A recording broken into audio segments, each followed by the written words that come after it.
तो हमारी जो कथा है वो भी चल रही है। भरत जी जो है उनके मामा जी के यहाँ पे काश्मीर कैकई देश गए हुए हैं।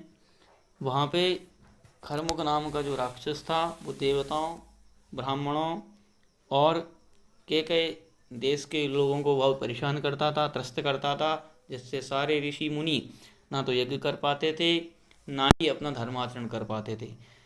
इसलिए भरत जी के मामा युद्धाजित दशरथ जी से भरत और शत्रुघ्न को लेके कैकई देश जाते हैं ताकि वह देश को भरत और शत्रुघ्न दोनों मिलकर सनात कर सकें और उन राक्षसों का वध कर सके। जब वहाँ पे भरत जी पहुँचते हैं तो ननिहाल में उनका स्वागत होता है। इस तरह बहुत सा समय बीत जाता है। इसके बाद भरत जी ऋषि मुनियों के पास जाते हैं, सबके आश्रमों में जाते हैं और उनसे निर्भय होकर यज्ञ, तप, व्रत और धर्माचरण करने के लिए कहते हैं। जैसे ही वो अपने यज्ञ, व्रत, धर्म आचरण करना प्रारंभ करते हैं उसी समय खरमुख नाम का राक्षस 10 खर्व सेना लेके ऋषि मुनियों के ऊपर आक्रमण करता है। तो भरत जी उसे रास्ते में ही रोक लेते हैं उसकी सेना सहित और फिर वहाँ पे महायुद्ध प्रारंभ होता है। तो खरमुख जो से भरत जी कहते हैं कि त्यागी द्रोह द्विज जाहु ग्रह, भाजहु सदा रघुवीर, करहु निरंतर राज सुख, जो तुम भट रणधीर। सियावर रामचंद्र जी की जय। कि हे राक्षस, तुम ब्राह्मणों का द्रोह छोड़कर घर को जाओ और जाके सदा श्री रामचंद्र जी का भजन करो। और अगर तुम बहुत बड़े योद्धा हो, रणधीर योद्धा हो, तो जाके सुखपूर्वक निरंतर राज्य करो। सुनत गिरा खल हृदय लाजाना, सैन समेटी बहुरी रण ठाना। गर्जा घोर कठोर अपारा, सुना शब्द तिन सुनब बेसारा।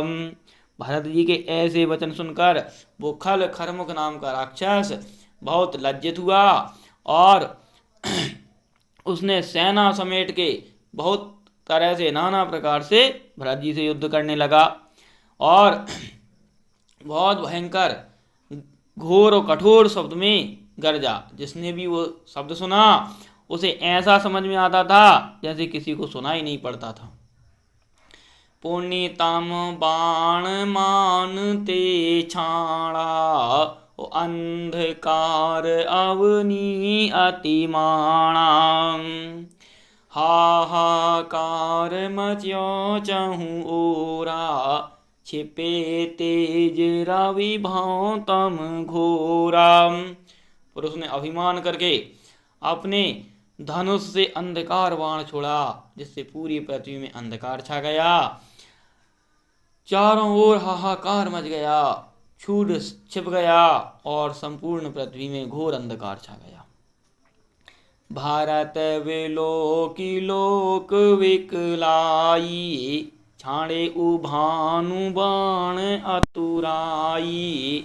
कटाविसिक तम मिटा अंधेरा, भयउ प्रकाश जगत चाहू फेरा। जब भरत जी ने संपूर्ण लोगों को व्याकुल देखा तो शीघ्र से ही सूर्यबाण छोड़ा। सूर्यबाण छोड़ते ही अंधकार बाण जो था उसका नष्ट हो गया और जैसे ही अंधकार बाण नष्ट हुआ, अंधेरा मिट गया और संपूर्ण जगत में प्रकाश फैल गया।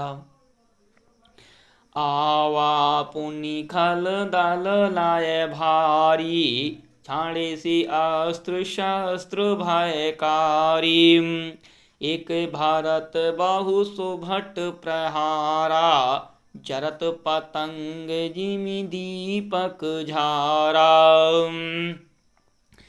फिर वह दुष्ट बहुत सारा खलों का दल ले, बहुत भारी दल ले, बहुत सारे अस्त्र शस्त्र, भयकारी अस्त्र भरत जी के ऊपर छोड़ने लगे। भरत जी एक थे और बहुत से सुभट उनके ऊपर प्रहार कर रहे थे, लेकिन सबके सब ऐसे जल रहे थे जैसे दीपक के पास आके पतंग जल जाते हैं। इस तरह से सब राक्षस भस्म होते जा रहे थे।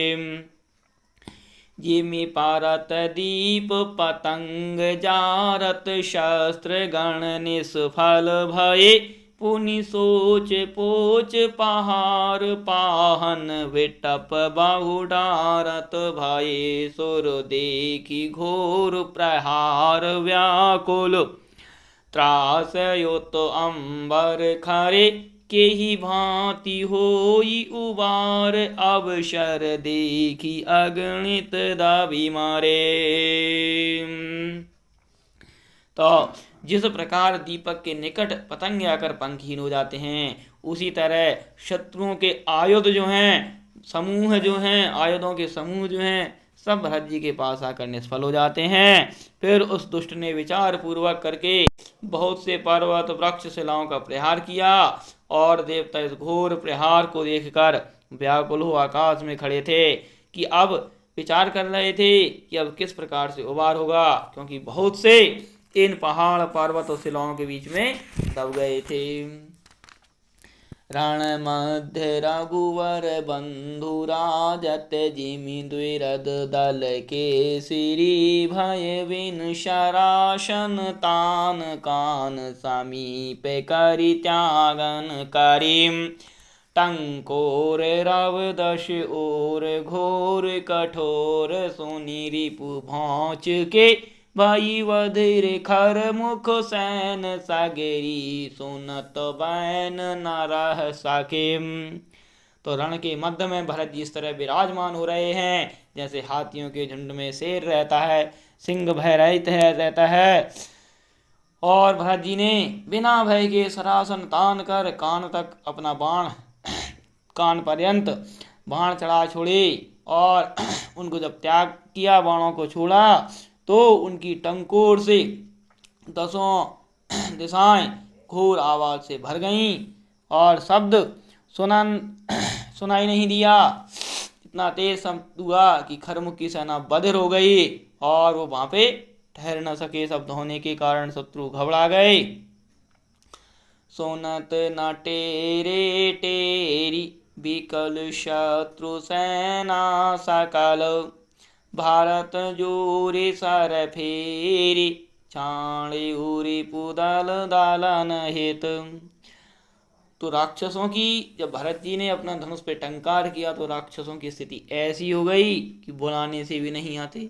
शत्रु की सेना व्याकुल हो गई और भरत जी ने फिर बाण चढ़ाकर शत्रु दल के मारने को छोड़ा।